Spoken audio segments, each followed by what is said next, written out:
Maharashtra today 24 news सत्य परिस्थितीचा सविस्तर आढावा।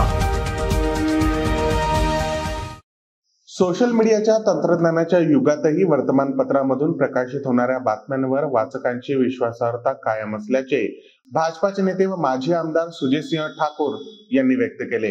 पत्रकारांना समाज घडवण्याची आणि राज्यकर्त्यांना झुकवण्याची ताकद असल्याचे ते म्हणाले। यावेळी व्हॉइस ऑफ मीडिया पत्रकार संघटनेच्या वतीने पत्रकार दिन साजरा करण्यात आला। कार्यक्रमाच्या सुरुवातीस आचार्य बाळशास्त्री जांभेकर यांच्या प्रतिमेचे पूजन मान्यवरांच्या हस्ते करण्यात आले। 6 जानेवारी रोजी पंचायत समिती सभागृहात झालेल्या कार्यक्रमात प्रमुख उपस्थिती भाजपाचे माजी आमदार सुजितसिंह ठाकूर, प्रभारी तहसीलदार पांडुरंग मांडेकर, पोलीस निरीक्षक विनोद इज्जप्पवार, तालुका कृषी अधिकारी नानासाहेब लांडगे, माजी नगराध्यक्ष जाकीर सौदागर तसंच इतर मान्यवरांची उपस्थिती होती। कार्यक्रमास व्हॉइस ऑफ मीडियाच्या वतीने पत्रकारिता क्षेत्रात उल्लेखनीय योगदान करणारे ज्येष्ठ पत्रकार श्रीराम विद्वत, रतिलाल शहा आणि मुजीब काजी यांच्या मान्यवरांच्या हस्ते गौरव सन्मान देण्यात आला। यावेळी विविध सोशल मीडिया माध्यमांच्या प्रभावानंतरही प्रिंट मीडियाचे महत्त्व कायम असल्याचे प्रभारी तहसीलदार पांडुरंग मांडेकर यांनी सांगितले। पत्रकारांनी समाजाच्या न्याय हक्कांसाठी कार्य करत सर्वसामान्यांचे प्रश्न मार्गी लावावेत असेही ते म्हणाले। व्हॉइस ऑफ मीडियाच्या वतीने पदाधिकाऱ्यांना गुलाब पुष्प देऊन सन्मान करण्यात आला। या कार्यक्रमाचे सूत्रसंचालन तानाजी घोडके यांनी केले, तर प्रास्ताविक प्रकाश काशीद यांनी केले। महाराष्ट्र टुडे मराठीसाठी समीर ओवाळ, परांडा, धाराशिव। पत्रकार बांधवांना माझी विनंती आहे की पत्रकारिता ही सकारात्मक दृष्टिकोन ठेवून करावी। का तर सकारात्मकताची वाट तशी कठीण आहे, पण त्या वाट स्वीकारणं गरजेचं आहे। आणि आता आपण सगळे खरं तर परांडा तालुक्यातले पत्रकार खूप चांगल्या पद्धतीने आपले काम, आपली भूमिका बजावतात याचा अनुभव मी वारंवार घेतो। खरं तर काही असतात त्यामुळे सगळ्याच पत्रकारांना दोष देणे योग्य वाटत नाही। असतात 4-2 काही वेगळ्या वाटेचे, वेगळ्या पत्रकारिता, आपल्या लेखणीचा दुरुपयोग करून अधिकाऱ्यांचा करून ब्लॅकमेल असे करणारे पत्रकार मी पाहिलेले मला माहिती आहे।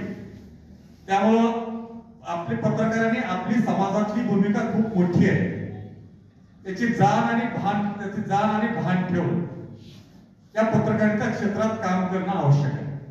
खरं तर लेखणीत किती ताकद आहे, खरं तर मी फार काही विस्ताराने अधिक काही सांगणार नाही, पण 1-2 उदाहरणं मी तुम्हाला सांगतो। खरं तर इज्जतवार साहेब परांड्याला एक पोलीस निरीक्षक होते, मी नाव सांगत नाव उल्लेख करत नाही, कारण कोणाचाही मला अनादर करण्याचा माझा उद्देश नाही, हेतू नाही। आणि त्यांना पीडब्ल्यूडीचे क्वार्टर अलॉट झाले होते आणि एक क्वार्टर एका पीडब्ल्यूडीच्या अभियंत्याला मिळालेला होता आणि तो अभियंता माझ्याकडे आला। मला मिळालेलं क्वार्टर, मला ते पीआयने मला तिथं बेडी लावली, मला कुलपाच्या जागी बेडी घातली, मला त्या कुलपाची कडी लावली। मला हे आधीचे पीआय इथं राहत होते म्हणून हे क्वार्टर मलाच पाहिजे म्हणून, पण त्याला ऑर्डर होती वरून एसीचे काय त्याचं निवासस्थान वाटप समिती असते, त्या समितीने त्या अभियंत्याला ते आधी कुणी पीआय राहत असते, पण नंतर ते बदले रिकामं झाल्यानंतर त्या अभियंत्याला ते मिळालं होतं। मात्र मला तो अभियंता आणि मला तुम्ही बघा थांबा म्हणजे मी बघतो काय करायचं ते। मी त्या गेलो, तेवढाच त्या कुलपाचा त्याचा फोटो काढला आणि माझ्या माहितीपर्यंत प्रत्येक बेडीला नंबर असतो आणि ती बेडी कशाला वापरली हे पोलीस स्टेशनला रेकॉर्डला ठेवावं लागतं। त्याचा फोटो मी पेपरला दिला, पीआयने तो पीआय निलंबित झाला। दुसरं एक उदाहरण, आंबी पोलीस स्टेशनला एपीआय होते, त्याचं नाव उल्लेख मी करत नाही, ते असेच कुंभेपोलचे खाजाबाई नावाचे एक सरपंच होते भाजपाचे। त्यांना एसटीच्या तिकिटाच्या मागे त्यांना निरोप दिला की तुम्ही पोलीस स्टेशनला या, आणि त्यांना पोलीस स्टेशनला बोललो आणि त्यांना बोलवलं आणि ते त्या ठिकाणी शिवीगाळ केली, काही कारणावरून त्याला मारहाण सुद्धा केली त्या ठिकाणी। नंतर ते खाजे माझ्याकडे आले, मला इकडे आला चिठ्ठी, बोलतो तू मेडिकल करून घ्या, त्याला मेडिकल करावं, त्यांचं त्या एसटीच्या तिकिटासहित त्या पेपरला बातमी छापली, तोही एपीआय निलंबित झाला। त्यामुळे पीडब्ल्यूडीच्या अधिकारी तर माझी नेहमी भूमिका सकारात्मक आहे। त्यामुळं आपली पत्रकारांची भूमिका मानकुट कापणाऱ्या कसायासारखी नाव न ठेवता कुशल शल्य विशारदासारखी पत्रकाराची भूमिका असली पाहिजे. कुशल शल्य विशारद काय कसायाला काय करत असतं, त्या व्यक्तीचा जीवच घ्यायचा असतो. मात्र कुशल शल्य विशारदाला काय करायचं असतं की आहे तेवढं दुखणं त्याला शल्य चिकित्सा करून ते दुखणं दूर करायचं असतं, ती व्यक्ती जगवायची असते. त्यामुळे पत्रकाराची भूमिका मानकुट कापणाऱ्या कसायासारखी न असता त्या कुशल शल्य विशारदासारखी असली पाहिजे. एवढीच सर्व पत्रकार बांधवांना मी विनंती करतो. तर पत्रकारितेतल्या आजचा बदलती पत्रकारिता खूप आणि त्या मी करतो त्या काळातली पत्रकारिता आजची पत्रकारिता यात खूप जमीन आसमानाचा अंतर आहे. त्या काळात फोन सुद्धा कोणाच्या घरी कोणाच्या दुकानात फोन नव्हते.